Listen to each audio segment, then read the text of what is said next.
यदि माँ और पिताजी इनका श्राद्ध एक ही दिन या एक ही तिथि को आ रहा है तो पहले श्राद्ध किसका करेंगे?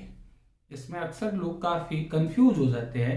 तो शास्त्र सम्मत मैं आपको एक कंफ्यूजन दूर कर देता हूं कि आप सबसे पहले अपने पिता का श्राद्ध कीजिए, पिता के बाद में आप अपने माता का श्राद्ध कीजिए।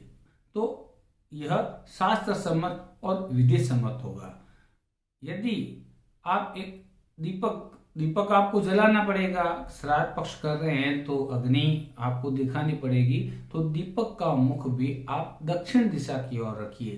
पितरों का स्थान दक्षिण दिशा की ओर होता है, इसलिए पितरों के लिए यदि आप दीपक दर्शिया में कर रहे हैं, दीपक उनको दिखा रहे हैं, तो आप दक्षिण दिशा की ओर रखिए। यदि आप पिंड दान कर रहे हैं तो पिंड का विसर्जन, यदि आप घर पे पिंड दान कर रहे हैं, तीर्थ पे तो पिंड दान करेंगे तो नदी के अंदर उसको प्रवाहित कर देंगे।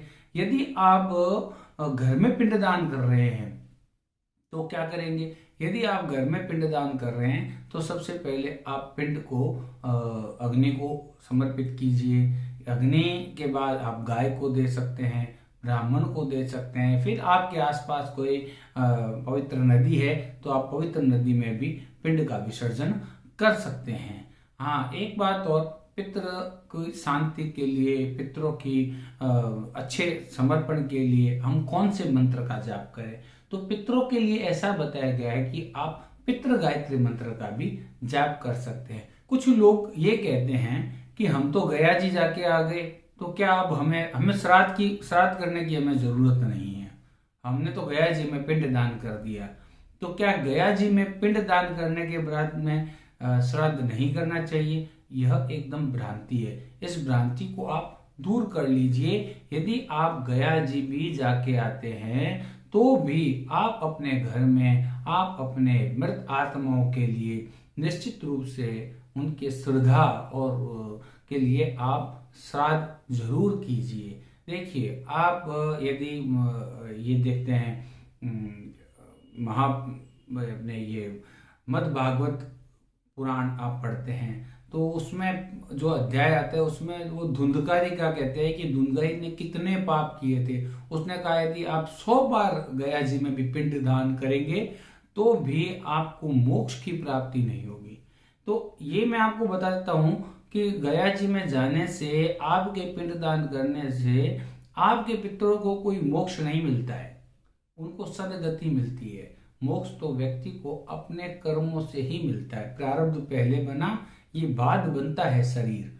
तो मोक्ष की प्राप्ति ऐसे नहीं मिलती, वो ईश्वर की इच्छा से और हमारे कर्मों की गति से ही हमें मोक्ष की प्राप्ति होगी। सदगति जरूर मिलती है और ये सदगति लगातार मिलती रहे, उनको सदगति मिलेगी तो वो हमें भी आशीर्वाद देंगे। इसलिए गया जी जैसे तीर्थ स्थान पर, यदि आप गया जी में तीर्थ स्थान पर आप पिंड दान करते हैं तो उससे पितृ बहुत प्रसन्न होते हैं।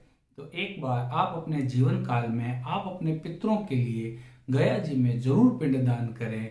ब्रह्म कपाल जो कि अपने बद्री विशाल में है, तो वहां पर भी गया जी के बाद में वहां पर भी आप ये पिंड दान करें। ब्रह्मा जी का वहां पे सिर गिरा था, इसकी एक कथा है, वो कभी मैं आपको बताऊंगा किस प्रकार भगवान शंकर ने ब्रह्मा जी का एक सिर काट दिया था और उस वहां पर किस प्रकार से पिंडदान की विधि है और कैसे करते हैं, ये कभी अपने विस्तृत में इसकी चर्चा करेंगे। लेकिन ब्रह्म कपाल में भी आप कर सकते हैं और इससे भी आपके पितरों को सदगति मिलती है। उसके अलावा ब्रह्मा जी का सरोवर हमारे राजस्थान पुष्कर में है, आप वहां कर सकते हैं। कुरुक्षेत्र के अंदर भी आप कर सकते हैं और प्रयागराज इलाहाबाद वहां पर 3 नदियों का संगम है, तो वहां पे भी आप पिंडदान और श्राद्ध कर्म तर्पण ऐसा आप सब कुछ वहां कर सकते हैं। उसके बाद में गंगा नदी के तट पर हरिद्वार और ऋषिकेश ऐसे गंगा नदी शुभ किनारे जो है, शुभ नदियों के किनारे पे भी आप अपने पितरों के निर्मित तर्पण कीजिए। इस प्रकार आप यदि ये सब कुछ करेंगे तो आपको बहुत फायदा मिलेगा। दोस्तों देखिए, ये बहुत बड़ा विषय है श्राद्ध कर्म के लिए। ये इसके अंदर यदि मैं 10 वीडियो भी बनाऊंगा ना तो वो कम पड़ जाएंगे। तो मैं बहुत सारांश में आपको बता रहा हूँ, फटाफट बता रहा हूँ। थोड़े वीडियो लंबे हो जाते हैं, लेकिन आप इसको पूरा देखिए। पूरा देखेंगे तो आपको ज्ञान मिलेगा। मेरा ही देखो ये पसंदीदा सब्जेक्ट पितरों के लिए हमेशा रहा है। तो मैं तो कितने लगभग 96 से मैं लगातार तर्पण और इस पे हर व्यक्तियों को प्रोत्साहन करता हूँ कि आप अपने पितरों के लिए तर्पण कीजिए और उनको पिंडदान कीजिए। उनके लिए आप ब्राह्मण को भोजन करवाइए। और एक प्रश्न बहुत बार बार पूछते हैं कि सबसे पहला भोग किसके लगाएं।